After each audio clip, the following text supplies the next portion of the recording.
இந்தியாவிலேயே முதல் முறையாக நீர்மூழ்கி சுற்றுலா கப்பல் திட்டத்தை குஜராத் அரசு விரைவில் தொடங்க உள்ளதாக தகவல் வெளியாகியுள்ளது.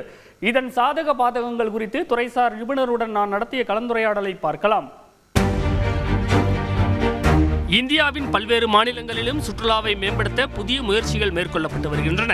அந்த வகையில் பிரதமர் மோடியின் சொந்த மாநிலமான குஜராத்தில் இந்திய சுதந்திர போராட்டத்தில் முக்கிய பங்காற்றிய சர்தார் வல்லபாய் பட்டேலை போற்றும் விதமாக சுமார் 3000 கோடி ரூபாய் செலவில் நிறுவப்பட்ட சர்தார் வல்லபாய் பட்டேல் சிலை சுற்றுலா பயணிகளை வெகுவாக ஈர்த்து வருகிறது. இந்த நிலையில் சுற்றுலாத்துறையை ஊக்குவிக்கும் நோக்கத்துடன் குஜராத் அரசு தற்போது 4500 கோடி ரூபாய் மதிப்பீட்டில் 15 திட்டங்களுக்கு ஒப்புதல் அளித்துள்ளது.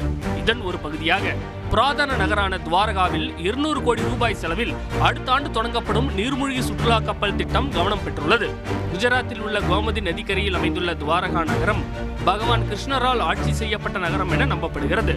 108 திவ்ய தேசங்களில் ஒன்றான இங்கு கடந்த 40 ஆண்டுகளுக்கும் மேலாக நடைபெற்ற அகழ்வாராய்ச்சிகளில் கடலுக்கு அடியில் அரைவட்டம் மற்றும் செவ்வக வடிவிலான அதிசய கட்டுமானங்கள் இருப்பது கண்டுபிடிக்கப்பட்டுள்ளது. அறிவியலுக்கே புலப்படாத ஆச்சரியங்கள் நிறைந்த துவாரகா கடல் பகுதியை சுற்றுலா தலமாக மாற்ற திட்டமிட்டுள்ள குஜராத் அரசு இந்தியாவிலேயே முதல் முறையாக 32 பேர் பயணிக்கக்கூடிய நீர்மூழ்கி சுற்றுலா கப்பல் ஒன்றை வடிவமைக்க கப்பல் கட்டுமான நிறுவனத்துடன் ஒப்பந்தம் செய்துள்ளது. இந்த நீர்மூழ்கி கப்பல் மூலம் சுற்றுலா பயணிகளை துவாரகா கடல் பகுதிக்கு அடியில் அழைத்துச் செல்ல குஜராத் அரசு திட்டமிட்டுள்ளது.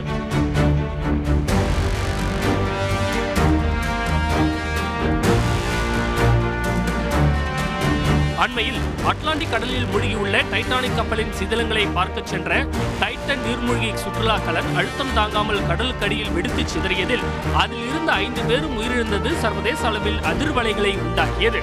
இத்தகைய சூழலில் நாட்டிலேயே முதல் முறையாக குஜராத் அரசு செயல்படுத்த உள்ள புதிய நீர்மூழ்கி சுற்றுலா கப்பல் திட்டத்தின் பாதுகாப்பு அம்சங்கள் பற்றி பல்வேறு கேள்விகள் எழுந்துள்ளன. சென்னையைச் சேர்ந்த பிரபல கடல்சார் பொறியியல் கல்லூரி பேராசிரியர் முனைவர் சிவபாலனிடம் பேசினோம்.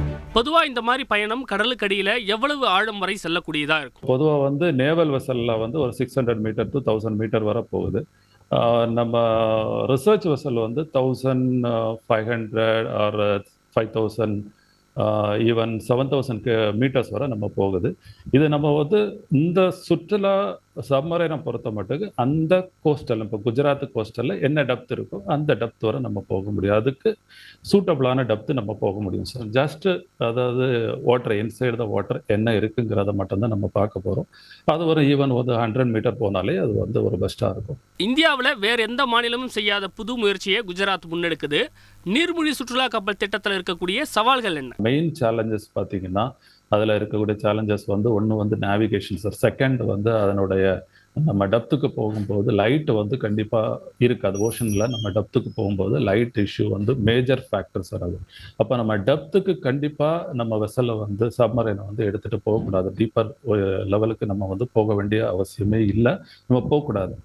போகாமல் நம்ம ஒரு நார்மல் டெப்த் சர்ஃபேஸ் மீன்சி லெவல்ல இருந்து ஒரு நார்மல் லெவலுக்கு நம்ம சப்மரைனை எடுத்துகிட்டு போயிட்டு ஜஸ்ட் லைக் ஏ சைட் சீயிங் உள்ளே போயிட்டு அண்டர் வாட்டர் எப்படி இருக்குங்கிறத நம்ம பார்த்துட்டு நம்ம வெளியே வந்தால் இந்த மாதிரிப்பட்ட ட்ரிப் ஹாப்பியாக நம்ம போயிட்டு வர முடியும். இதனுடைய காஸ்ட் எந்த அளவுக்கு இருக்கும்?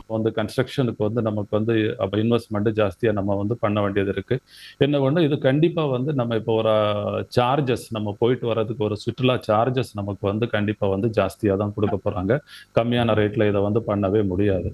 ஜாஸ்தியாக தான் இருக்கும். நார்மல் பர்சன்ஸ் இது கண்டிப்பாக இது ஜேர்னி அஃபோர்டபுள் ரேட்டில் கொடுக்க முடியாது. இந்த திட்டம் நடைமுறைக்கு வந்தால் இந்தியாவிலேயே முதல் முறையாக நீர்மூழ்கி சுற்றுலா கப்பல் திட்டத்தை தொடங்கிய மாநிலம் என்கிற பெருமையை குஜராத் பெறும் என்பது குறிப்பிடத்தக்கது.